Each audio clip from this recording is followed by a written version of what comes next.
Well, I'm happy to be here. I'm very thankful, and just 12 days out from becoming undisputed world champion. That's where my mindset is at. And I'm very thankful. 23 years young, and we have a lot to showcase. So moving forward on everything, my emotions and everything, man, I'm very content. No nerves, just ready and determined. And that's where it comes to. So you know, yeah, we this is a great matchup. You have two fathers that are head coaches of the fighters. And they're both sons. So it's a father and son duo match. If you look at it, and this is just one for all the marbles. Winner comes out as undisputed lightweight champion, and that is just something to always remember, and that's something historic right there alone. Vasiliy Lomachenko, WBA, WBO, WBC, and Ring Magazine, Teofimo Lopez, IBF lightweight world champion, and this is for all the marbles. So I'm very thankful, very, very happy, and I can't wait. Thank you, Teofimo. And again, everybody, use the raise hand mechanism on your Zoom function, or send me a private message down below, and I will do my best to get to as many people as possible. So we will begin with Sean Zattel from FightHype, who's out here in Las Vegas. Sean, please go ahead. Hey, Teofimo, just got a chance to watch Blood, Sweat, and Tears episode 1. Great stuff. First question is actually kind of a question for Migas Klimas. During the episode, he said, I would like to know from Teofimo, where did the beginning of his personal animosity start from him and Loma? And then he wound up kind of answering his own question and said he believes it's jealousy, which is worse than fear. He says, what do you think of Igas's comments and question? But why is he speaking for Loma? But let me get to it. I guess, look, it's not jealousy. I have nothing against the man in that aspect. He's trying to be great just as much as I'm trying to be great. I'm trying to be great. So it's like I don't have no jealousy over that. I don't wish no man when they're in the spotlight, let them enjoy it, let them have it. I've never been the type to hate on someone or be jealous. But moving forward, I have my reasons, and I've seen the way Vasiliy Lomachenko may carry himself outside of the sport. And I got to witness that personally due to the fact that me as well as a professional athlete, I'm able to see behind the scenes. And I just never liked it. I don't like the way things have been carried upon with him and how he approaches things. That's why, I think that come October 17th, I can't wait to put hands on this man. I'm sorry, Bob. I know that's your guy, but he ain't going to be your guy after this. Teo, you got a lot of fighters who think highly of you, but they're picking Lomachenko and they talk experience. What makes this fight different than a Floyd Canelo or when Fernando Vargas fought Felix Trinidad? What makes it to where the young guy's going to come out on top this time? I look at it, man. I understand that experience plays a big role and a big key. I understand. I definitely understand that, and the amount of years and everything. But the same thing they said with Richard Coleman. He had more years than me in the pro game, and he's well more experienced than people may say I am. So thing is that and look what happened. I think I'm different, man. I truly believe I am built different, and I'm different on many aspects. I think that I'm one of those fighters that it's just gonna be one of those that what can't Teofimo do? What can I not do? And that's what I'm very happy about. The fact that you guys have only seen me for 3.5 years. Some only have gotten to look into Teofimo now, maybe a year and a half ago, maybe 2 years ago. And the fact that you guys still haven't seen anything yet, and I'm learning as I'm continuing to do what I do. I learn something new each and every day. But the fact that, you haven't seen anything yet of Teofimo. Only people see me as a power puncher, and I have power in both hands. This one puts you out cold. This one, stuns you real down, puts you down real good. So I'm very happy, man. I'm just thankful. But the thing is that my ring IQ is different, man. And I think that's what's going to play the big role come October 17th. Thank you very much, Sean, for your questions. And now we move over to Keith Idek from Boxing Scene. Keith, please go ahead when ready. Yes, Bob. I was just wondering if you could elaborate on the 250 people being allowed to the fight. Are they all fans? Are tickets available? How will this go? There are no tickets available. Most of the people who will be admitted under strict protocols will be the so-called first responders.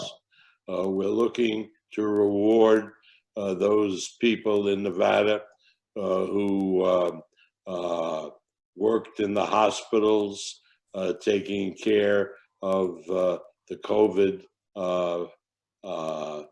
patients.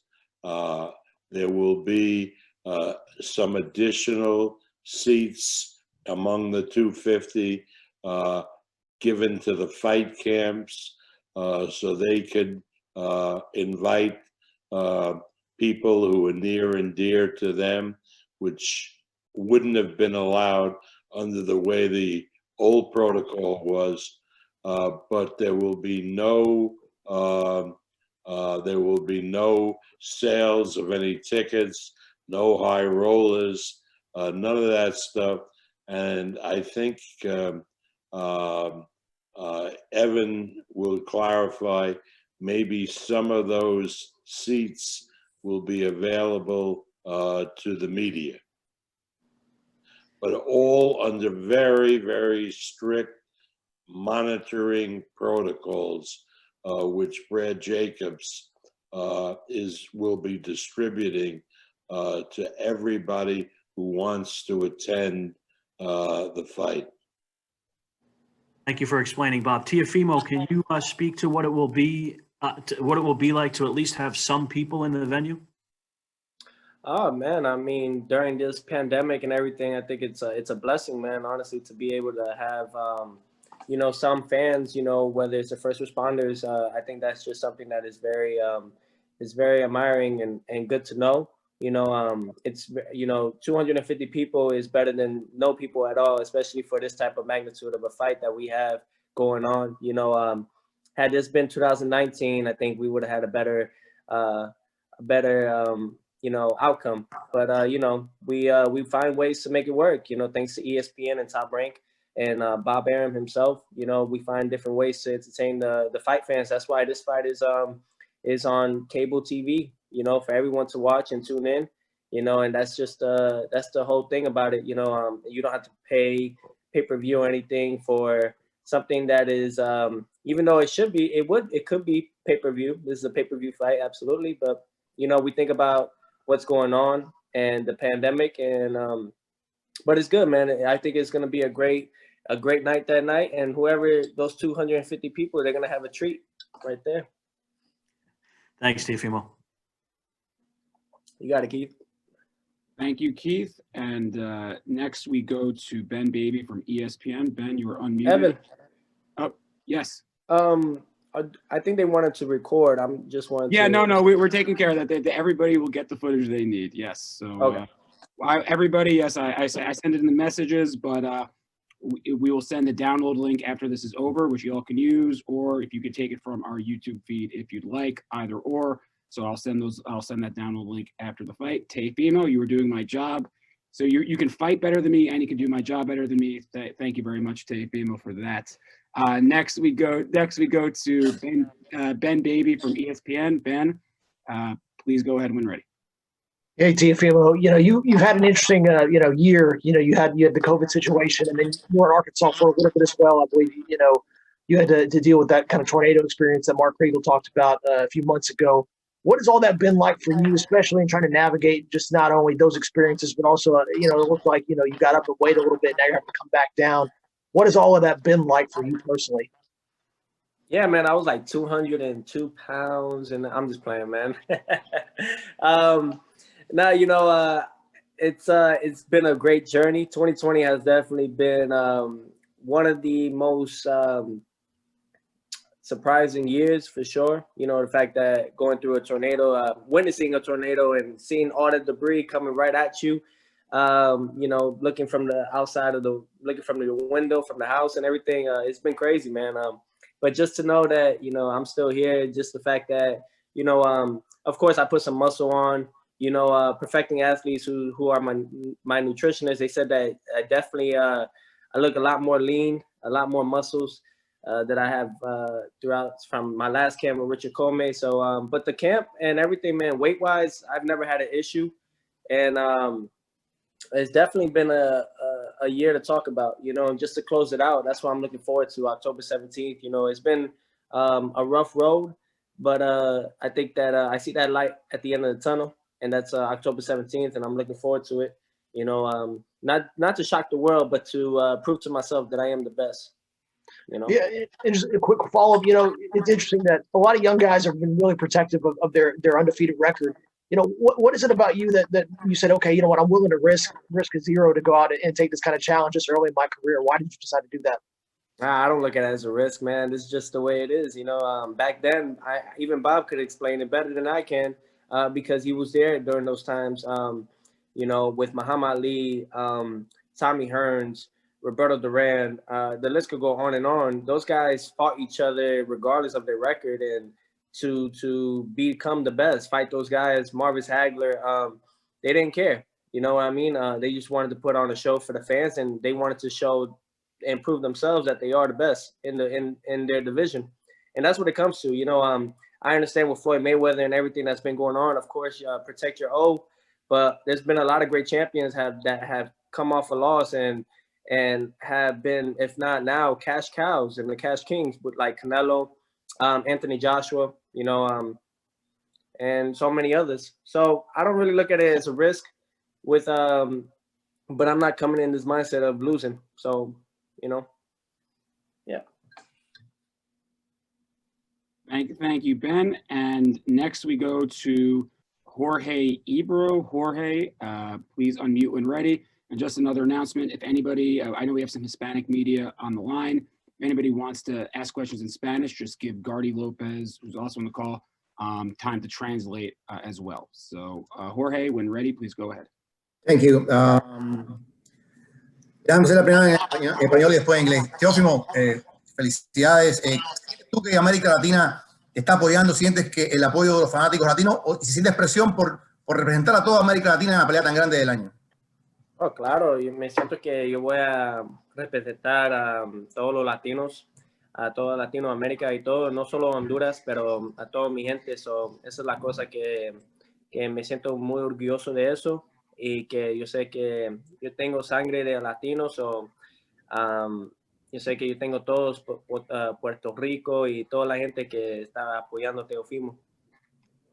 Thank you. The question was, do you feel any pressure by representing all Latin America in this fight? The answer from Teofimo was, of course not. I know that I have Hispanic blood in me. I'm ready to represent everyone, not only my people from Honduras, but every single Latin person from Puerto Rico, from Mexico. I'm going to represent all of them. Thank you, Gardy. And next we go to Cameron Wolf. You're unmuted, Cameron. Please go ahead. Hey, Tio, what's up, man? I know you mentioned Floyd and Canelo earlier. A lot of people might look at this fight and say, hey, that Floyd-Canelo fight from years ago kind of was similar, where you got a young gun trying to get the guy who's been the king of the division. How do you kind of compare this fight to maybe their fight, some years back? Well, one, Lomachenko's not Floyd. Two, I'm not Canelo. So definitely different aspect, definitely a different look into that. I know a lot of people want to rephrase to that and say that will happen. You got the,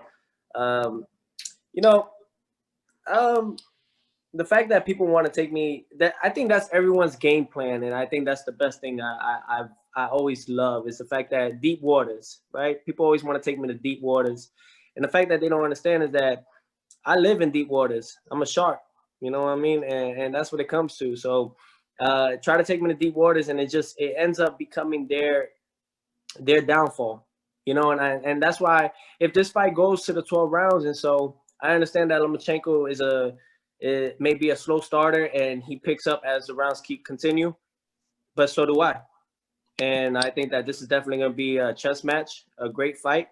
And I don't look at it as Mayweather Canelo. And if it is, I'm Mayweather. Thank you very much, Cameron. Next, we will go to Josh Katzowitz from Forbes. Josh, please, I'm asking you to unmute, so please unmute and ask question when you're ready. Hey, Teofimo, can you hear me? Yes. Okay. Just going back a little bit to the how outspoken you've been against Vasiliy coming into this fight. Do you think that gets under his skin, like the constant barrage of trash talking? He hasn't said very much, at least publicly. Do you think that gets under his skin? And if so, is that part of the strategy? No, I'm not trying to get under his skin. I'm just being outspoken. And whether come that night he wants to take it out on me, great. I'm trying to take it out on him too. That's what makes it a good fight. At the same time, I'm trying to promote the damn fight. We know that Vasiliy Lomachenko is not very talkative. He does all his talking in the ring. And not only that, he's not as fluent in his English as much as with him being Ukrainian and everything. So it's not really much to get in his under his skin or anything like that. I think if anything, my father may be one of those guys because they had their own altercation in person. But just honestly, I'm just the way I am. This is who I am, but I look at it as a personal thing, and I'm looking forward to that night, October 17th. Thank you, Josh. And now we go ahead to Diego Martinez. Diego, please unmute and then ask your question. Diego Martinez. All right. Diego cannot find the unmute button, it seems, so we will get back to Diego shortly, it seems. Next up, Xavier Porter. Xavier, please, I'm asking you to unmute, so please unmute and ask Teofimo a question. Or Bob. Hey guys, how you doing? Hope you can hear me out there. Yep. Can you hear me? Yep. Okay, Tio, how you feeling, man? Good question. I'm feeling like a champ. All right. Right now. Now, you mentioned the takeover. You've been talking to takeover, become a professional. Now, this is your first title defense. Can you speak on why you make this first title defense and unifying with Lomachenko? It's a takeover, man. Definitely, we the type to come in here and just dethrone everyone, and the fact that we facing someone like of the likes of Lomachenko, it's definitely one to talk about, for probably for the rest of my career. You know what I mean? After this, I know that I said in other interviews that I don't want to hear about him. But, I know that it's always going to be a fight to be talked about because this guy is in the top 5, if not, in the top 5 of the pound-for-pound list. And, the takeover, man, we came up with that years ago, and it stuck with us, man. I mean, we are someone different, We go out there, not only do we win impressively, but we come out with backflips, dances, things that maybe that in football they do dances wise or anything like that. So we just think outside the box. We think about entertaining the fans outside, and this is true, man. This is the takeover, man. Come October 17th, I'm looking forward to taking more things and moving along, and if anything, move up to the 140 division after. Who knows? Who knows what my future holds? But I know one thing. Bob and I, he's going to call me the next Manny Pacquiao, take over and stuff like that. So, it's going to be fun. With one more question. I'm sorry, one more question. If I can. With everything, just one more, I'm sorry. Is there any final prediction from your side on how the fight is going to go? Like I said, I think the fight would definitely go in my favor. It's definitely going to be one to watch. I hope everybody could tune in to watch Edgar Berlanga and all the other fights underneath this fight that's going on. I see this fight only one way, man, and that's by knockout. Thank you, Xavier. Next, we go to Nelson. We got a question from Honduras. Nelson Hernandez, please go ahead when ready, sir. And if you ask a question in Spanish, please wait until Vasiliy Lopez translates before Teofimo answers. Nelson, please go ahead. Okay. Hola, Teofimo, buen día. Te saludamos de aquí de Diario 10 de Honduras. Esperemos que te encuentres muy bien, preparado para este combate que todo el pueblo hondureño espera con muchas ansias, y todos estamos muy orgullosos de lo que has hecho en el boxeo. Tenemos un sentido de pertenencia por tus raíces, Teofimo, y estamos muy orgullosos. La pregunta es, Teofimo, un poco similar a la que hizo el compañero anterior. Es tu primera defensa de un título mundial. Ahora, con esta pelea unificada, ¿cómo están tus ánimos? ¿Cómo viene siendo la rutina diaria de Teofimo López a pocos días de ese gran combate? Do I wait for Gordy? Gordy, going once, going twice. You can have. I'm here.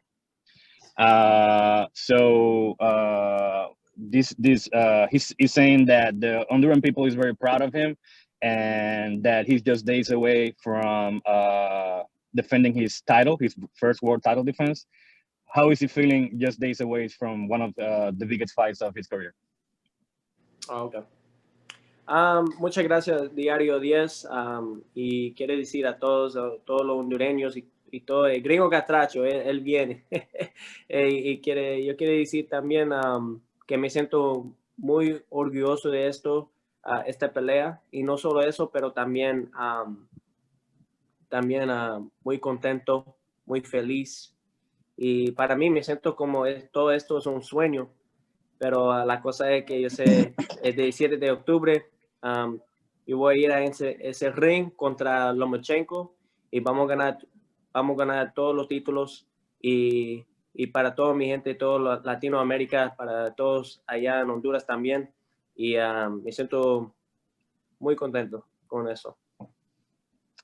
First of all, I want to tell all my Honduran people that the gringo catracho is coming. All of this feels like a dream, but on October 17th, I'm gonna come to take all the titles, and I'm gonna do it for my people in Honduras and from all Latin America. I feel very happy with this opportunity. I feel very proud of representing my people. Thank you very much from Nelson from Honduras. Next, we go to Ernesto Amador. Ernesto, you should be unmuted, so please go ahead when ready. And Ernesto, before you begin, just a heads up to everybody. Taping was very popular, so we have a ton of people with questions in the chat queue. We will not be able to get to everybody, unfortunately, but I'll do my best. If I got to everybody, he'd be here for about 5 hours. So I'll do my best. Ernesto, please go ahead when ready. Thank you. Thanks, Ivan. Teofimo, muy buenos días. Contra todos los pronósticos, against all odds, pero la gente no está contando con que tú tienes el apoyo del mercado más importante en los Estados Unidos y todos los mexicanos allá. Hablamos de 130 millones en México y 50 y tantos millones. ¿Qué significa para ti este ingrediente extra que el mercado, insisto, más importante en los Estados Unidos, hablando de mercado, va a subirse contigo al cuadrilátero? First of all, I want to say that this fight is against all odds, and people don't understand that you have the most important market in boxing behind you, and that the Hispanic market. You have all the Mexicans supporting you in Mexico and in the U.S. So how does it feel to have that support? Echa las ganas. Hey. Todos los mexicanos y todo, yo sé que para mí me siento que si no fuimos los mexicanos, el boxeo, I don't think the boxing will be as big as it is today if it wasn't for the Mexicans. Pero la cosa es que me siento muy feliz porque ahora yo tengo esta oportunidad de hacer cosas muy grandes en ese deporte, y no solo eso, pero también para ayudar a todos los latinos, Honduras, México, y esos son mis sueños y eso es la cosa que yo estoy tratando de hacer ahora. Pero yo sé que con esta pelea vamos a hacer cosas, si Dios quiere, cosas muy grandes para toda mi gente Latinoamérica, y gracias a Dios que yo tengo esta oportunidad de hacer historia. Yeah. I feel very happy with this opportunity and very happy with the support I'm getting from all the Hispanic fans. You know, if it wasn't for Mexican fighters, I don't think that boxing will be as big as it is right now. So I'm very proud of having their support, and you know, I'm very happy with this opportunity because I know that I can do big things, and that's always has been my dream. I want to do big things for the people in Mexico, for the people in Honduras, and for the people all in Latin America.